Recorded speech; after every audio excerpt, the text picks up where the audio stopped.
성철 스님 부자 되려면 7월 폭염 장마철에 쌀 7알 꼭 이곳에 두세요. 3대 가난 끊고 막힌 돈줄 폭포수처럼 터지는 한여름 부잣집 풍수 비밀 금전운 재물은 대운 열심히 일했습니다. 누구보다 일찍 일어나고 누구보다 늦게 잠들었습니다. 가족을 위해 몸을 아끼지 않았고 단 하루도 쉬지 않고 버텼습니다. 그런데 지금 이 순간 통장 잔고는 왜 여전히 바닥을 기고 있습니까? 빚은 왜 줄어들기는커녕 눈덩이처럼 불어나고 있습니까?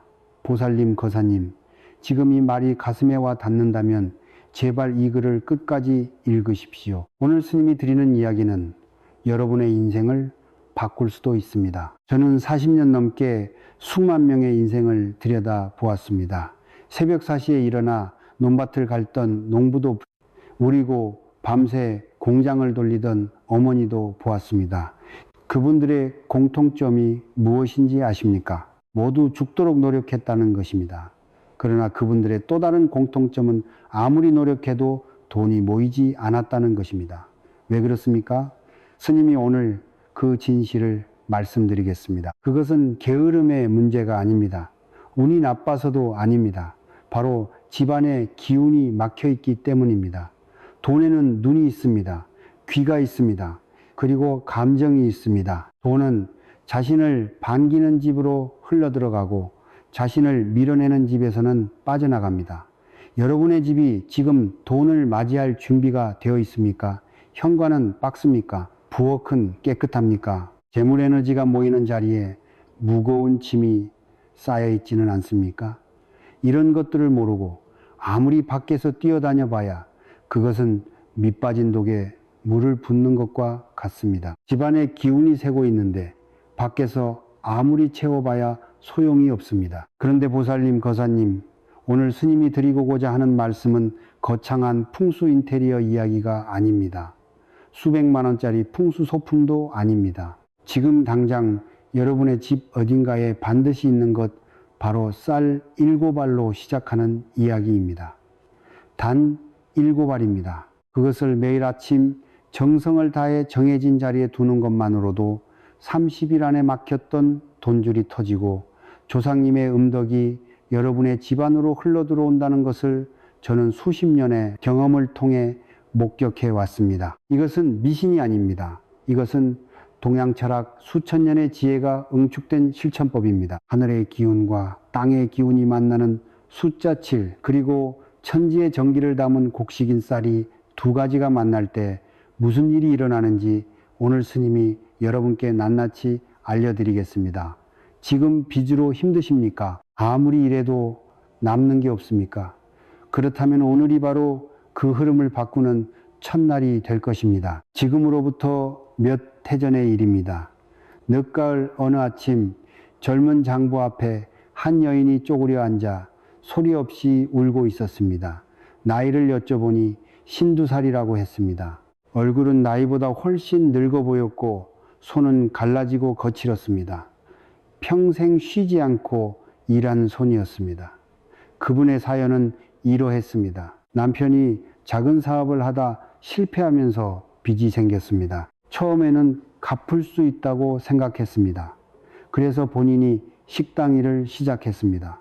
새벽 5시에 나가 밤 11시에 들어오는 생활을 2년 넘게 이어갔습니다. 그런데 갚아도 빚은 줄지 않았습니다. 이자가 원금을 먹어 치우고 있었기 때문입니다. 설상가상으로 막내 아들이 몸이 아파 병원을 들락날락하게 되었고 남편은 그 스트레스를 이기지 못해 술로 버티고 있었습니다. 그분은 스님 앞에 무릎을 꿇고 이렇게 말했습니다.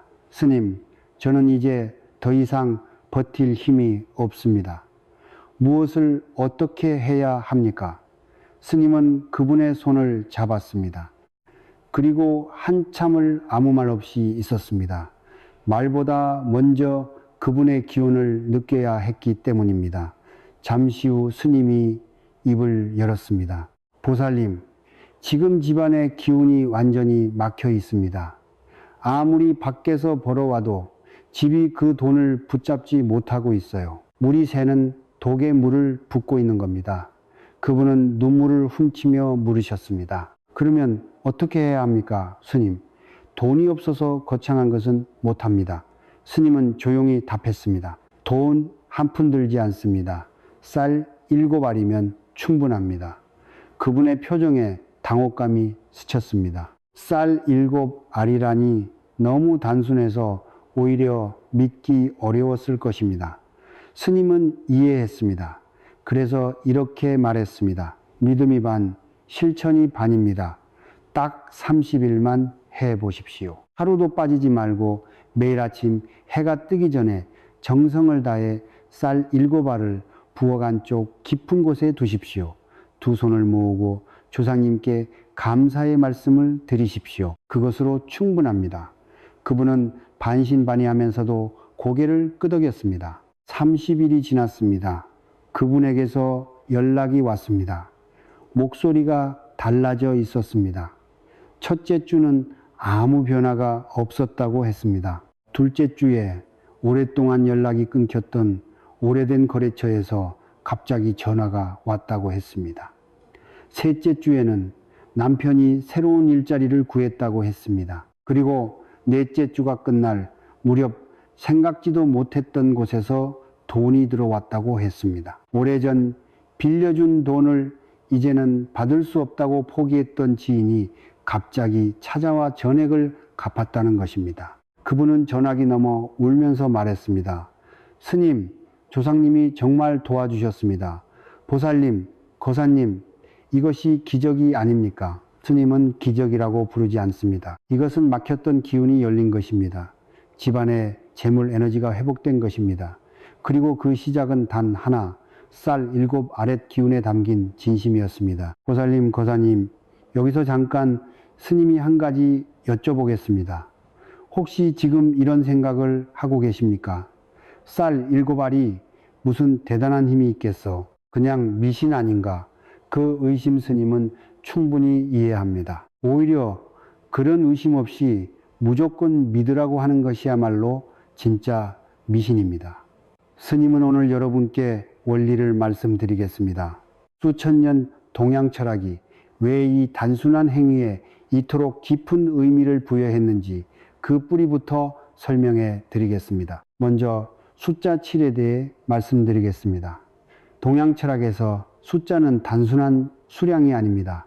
각각의 숫자에는 고유한 기운이 담겨 있습니다. 그 중에서도 7은 매우 특별한 숫자입니다. 하늘의 수인삼과 땅의 수인사가 더해진 것이 바로 7입니다. 즉 7은 천지의 기운이 하나로 합쳐진 완성의 수입니다. 음과 양이 조화를 이루고 하늘과 땅이 소통하는 지점, 그것이 바로 7이 상징하는 세계입니다. 북두칠성이 왜 하늘의 중심으로 여겨졌는지, 7이 왜 한 주기의 완결로 쓰였는지 모두 이 원리에서 비롯된 것입니다. 쌀 7알은 그 완성의 기운을 공간 속에 심는 행위입니다. 그렇다면 왜 하필 쌀입니까? 금이나 옥이나 귀한 보석은 안 됩니까? 보살님, 스님이 말씀드리겠습니다. 쌀은 천지의 정기를 가장 순수하게 담아내는 그릇입니다.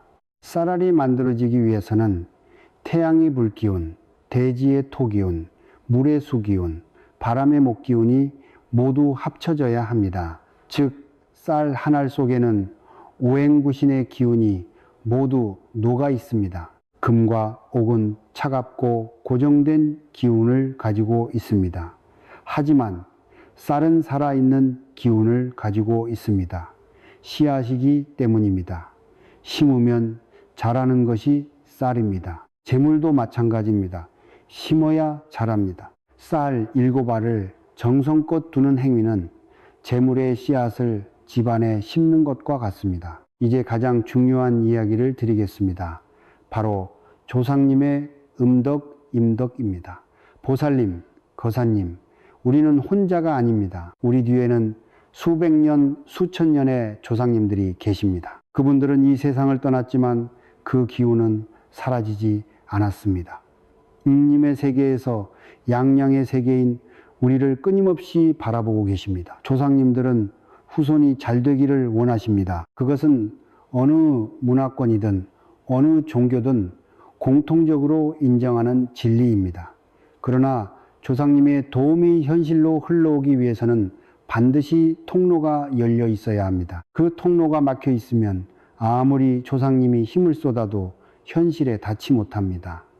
그 통로를 여는 행위가 바로 정성입니다. 매일 아침 쌀 7알을 두는 행위는 단순한 의식이 아닙니다. 그것은 조상님께 매일 아침 문을 여는 것입니다. 저 여기 있습니다. 오늘도 정성을 다하겠습니다. 부디 저희 가정에 재물의 기운이 흐를 수 있도록 인도해 주십시오. 이 마음이 공간 속에 쌓이면 집안의 기운이 달라집니다. 공기가 달라지고 흐름이 달라지고 결국 현실이 달라집니다. 스님은 이것을 수십 년 동안 수도 없이 목격해 왔습니다. 이것은 믿음의 문제가 아닙니다. 이것은 법칙의 문제입니다. 하늘은 정성을 외면하지 않습니다. 단 한 번도 그런 적이 없었습니다. 보살님, 거사님, 이제 본론입니다. 스님이 오늘 이 자리에서 수십 년간 직접 검증하고 수많은 분들께 전해드린 비법을 낱낱이 공개하겠습니다. 어렵지 않습니다. 돈도 들지 않습니다. 필요한 것은 오직 2가지, 쌀 7알과 여러분의 진심입니다. 그러나 진심 없이 형식만 따른다면 이 비법은 아무런 효과가 없습니다. 반드시 마음을 담아 실천하십시오. 첫 번째, 쌀을 고르는 법입니다. 아무 쌀이나 쓰시면 안 됩니다. 반드시 하얀 백미, 박미를 사용하십시오. 색이 변했거나 오래되어 냄새가 나는 쌀은 안 됩니다. 그리고 가장 중요한 것은 알이 온전해야 한다는 것입니다. 깨지거나 반쪽 난 쌀은 쓰지 마십시오. 기운이 온전한 쌀이어야 온전한 에너지를 공간에 전달할 수 있습니다. 쌀을 고를 때 서두르지 마십시오. 7알을 하나하나 손으로 골라내는 그 행위 자체가 이미 정성의 시작입니다. 그 짧은 순간에 여러분의 마음이 담기기 시작합니다. 2번째, 실천하는 시간입니다. 반드시 아침입니다. 해가 완전히 뜨기 전 가능하면 오전 6시 이전에 하십시오. 아침은 하루 중 양기양해가 처음 솟아오르는 시간입니다. 이 시간에 정성을 들이면 그 에너지가 하루 종일 집안에 흐릅니다. 그리고 반드시 아침 식사 전에 하십시오. 아직 아무것도 드시기 전 몸과 마음이 가장 맑고 고요한 상태에서 행하는 것이 중요합니다. 잠이 덜 깼더라도 괜찮습니다. 오히려 그 몽롱한 새벽의 경계에서 마음이 더욱 순수해집니다. 3번째, 쌀을 두는 자리입니다. 2곳 중 하나를 선택하십시오. 첫 번째 자리는 집안의 북동쪽입니다. 풍수에서 북동쪽은 재물 에너지가 가장 강하게 모이는 방향입니다. 나침반이 없으셔도 됩니다. 현관문을 등지고 섰을 때 왼쪽 앞모서리 방향이 대략 북동쪽입니다.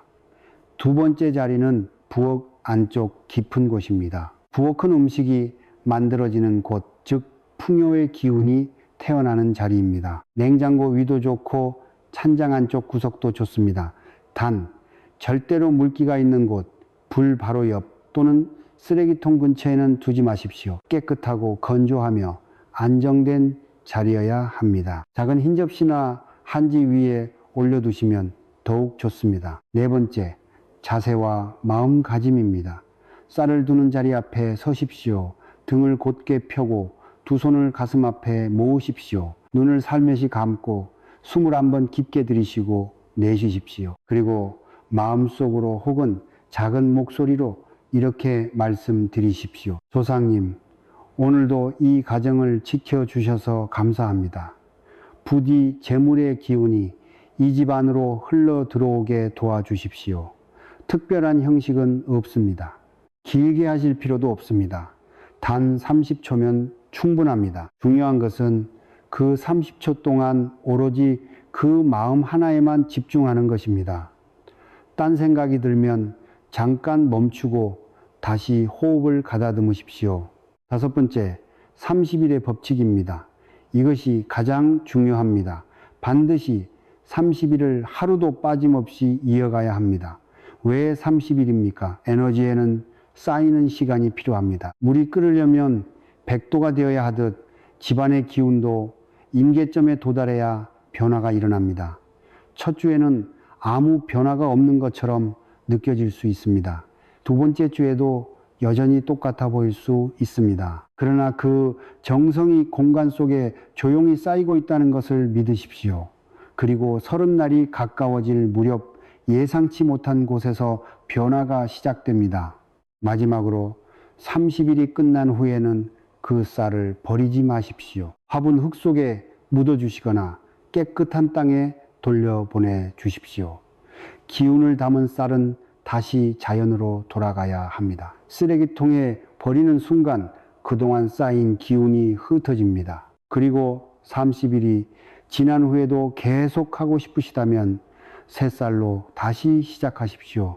정성이 이어지는 한 조상님의 가피도 이어집니다. 보살님, 거사님, 스님이 지금부터 드리는 말씀은 매우 중요합니다. 아무리 좋은 비법도 잘못 실천하면 효과가 없을 뿐 아니라 오히려 독이 될 수 있습니다. 스님은 지난 수십 년간 수많은 분들을 상담하면서 같은 실수가 반복되는 것을 보아왔습니다. 온 마음으로 시작했지만 결과가 없었다고 하시는 분들, 그분들 대부분이 다음 세 가지 중 하나를 범하고 있었습니다. 오늘 이 말씀을 귀담아 들으시고 절대로 같은 실수를 되풀이하지 마십시오. 첫 번째 실수는 몸은 하면서 마음은 하지 않는 것입니다. 이것이 가장 흔하고 가장 치명적인 실수입니다. 쌀을 두면서 속으로 이런 생각을 하십니까? 이게 뭐 소용이 있겠어? 어차피 안 될 텐데 스님이 시키니까 그냥 해보는 거지. 보살님, 그 의심이 바로 기운을 차단하는 벽입니다. 우주의 에너지는 마음의 주파수에 반응합니다. 진심이 없는 행위는 텅 빈 그릇과 같습니다. 아무리 좋은 음식도 구멍난 그릇에는 담기지 않습니다. 스님이 예전에 상담했던 한 분은 석 달을 매일 빠짐없이 쌀을 두는데 아무 변화가 없다고 하셨습니다. 자세히 여쭤보니 그분은 매일 아침 쌀을 두면서 동시에 이게 진짜 될까? 라는 생각을 멈추지 않으셨습니다. 의심이 정성을 삼켜버린 것입니다. 믿음이 전부는 아닙니다. 그러나 의심은 전부를 무너뜨립니다. 두 번째 실수는 쌀을 잘못된 자리에 두는 것입니다. 앞서 말씀드린 대로 쌀은 깨끗하고 안정된 자리에 두어야 합니다. 그런데 스님이 실제로 목격한 가장 심각한 경우는 화장실 근처 혹은 현관문 바로 옆에 두신 분이었습니다.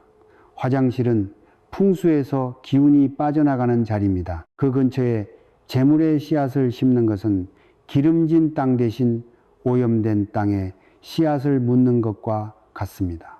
현관 바로 옆도 마찬가지입니다. 현관은 기운이 들어오고 나가는 통로입니다. 그 자리에 두면 쌓이기 전에 흩어집니다.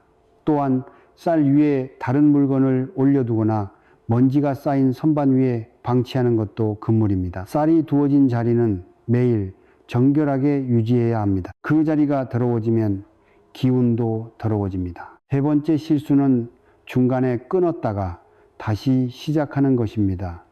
이것을 스님은 가장 안타깝게 여깁니다. 15일을 성실하게 하다가 어느 날 깜빡 잊고 건너뛰고 그 다음날 다시 시작하시는 분들이 있습니다. 그렇게 하시면 안 됩니다. 에너지는 연속성 위에 쌓입니다. 매일 한 겹씩 쌓이는 정성의 층이 임계점에 도달해야 조상님의 기운이 공간에 스며들 수 있습니다. 중간에 하루를 빠지는 것은 15층짜리 건물을 짓다가 기초를 허무는 것과 같습니다.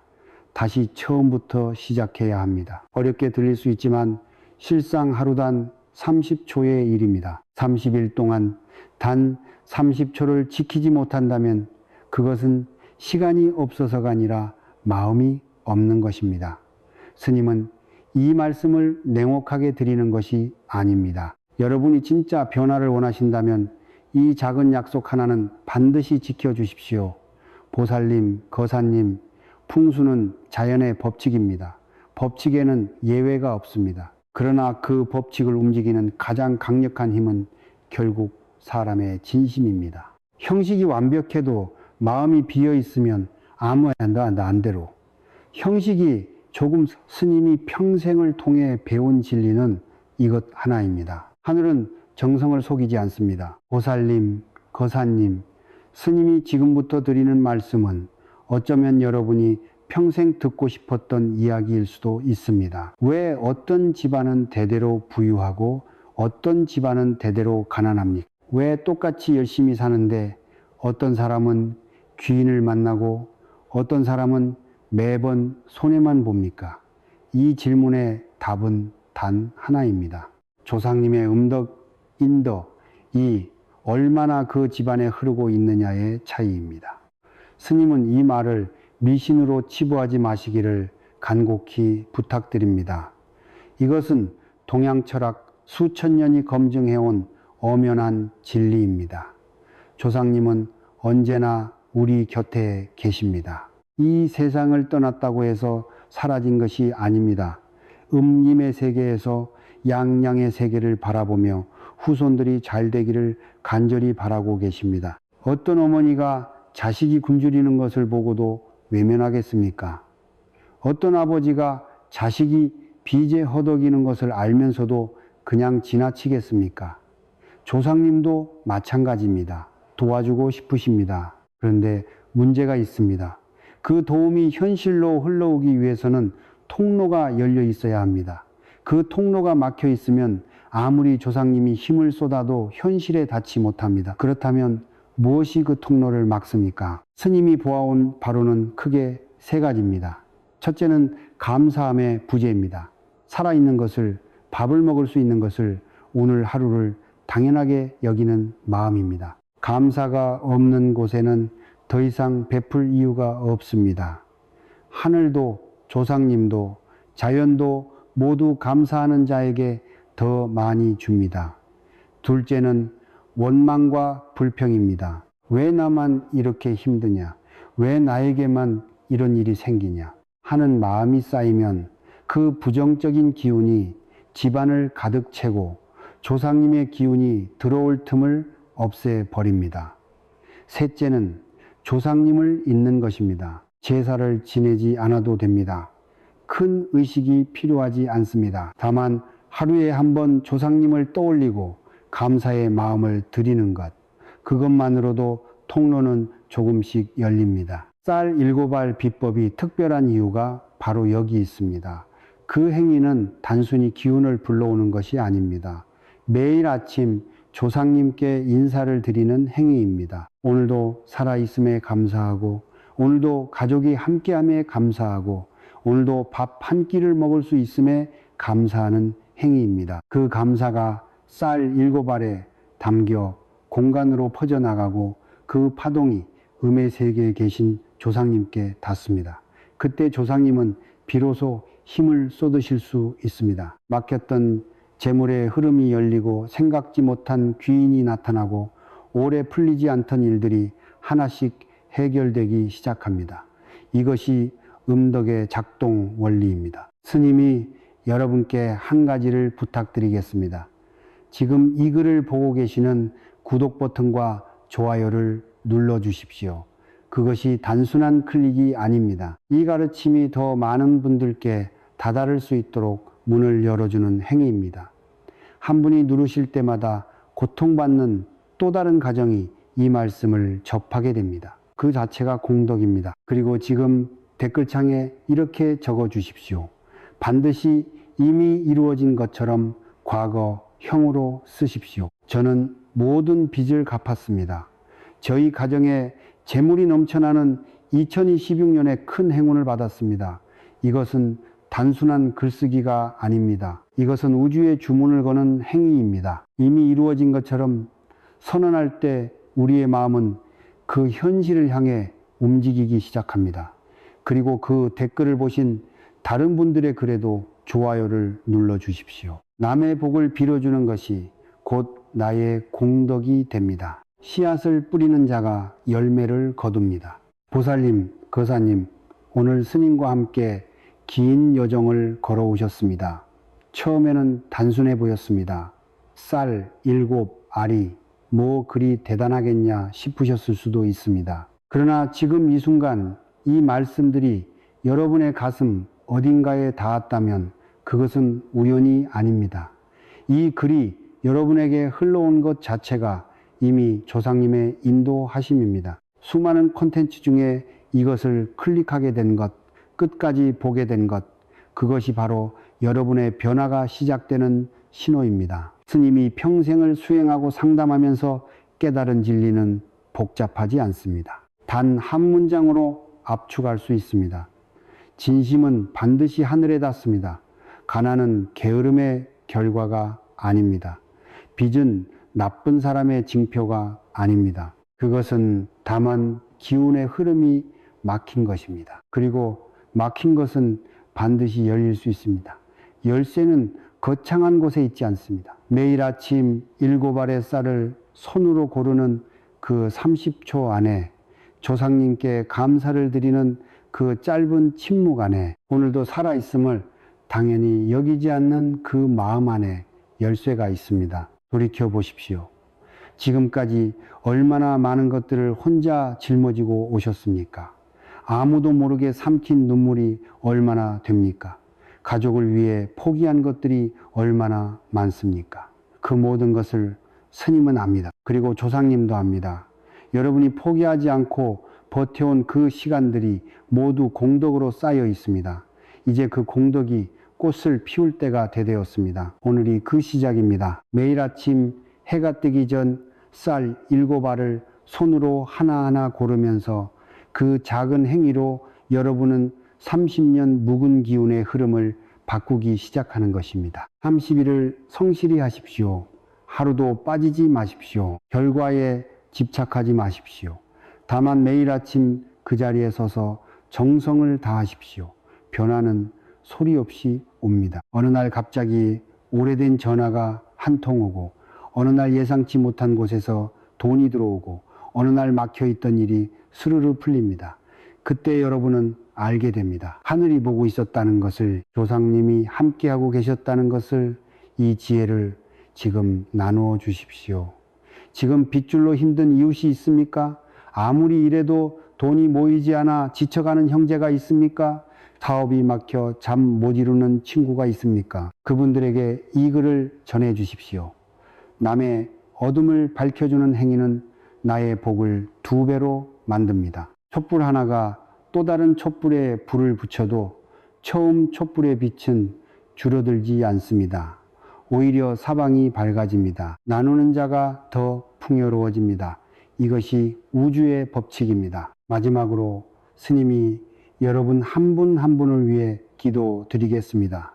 이 가르침을 접한 모든 분들의 가정에 재물의 기운이 넘쳐 흐르기를 빕니다. 오래 묵은 빚이 깨끗이 정리되기를 빕니다. 몸이 아픈 분들은 속히 건강을 회복하시기를 빕니다. 자녀들이 건강하게 자라 부모님의 기쁨이 되기를 빕니다. 오랫동안 막혀있던 모든 일들이 이제 활짝 열리기를 빕니다. 조상님의 음덕이 이 가정, 저 가정 할 것 없이 골고루 흘러들어가기를 간절히 바랍니다. 성불하십시오. 성불하십시오. 성불하십시오.